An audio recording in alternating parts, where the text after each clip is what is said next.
Hi guys, well, just an update on how the lizards are doing, and as you can see, there's an egg in there. Yep, the hen laid her first egg this morning for a second round, so hopefully things go as well as they did for the last round.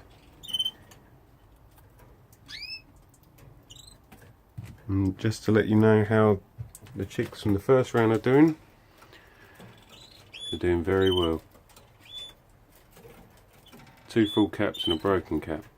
Starting to get their tail feathers through now. Really like these. A few more weeks and I can start colour feeding. Okay, bye for now.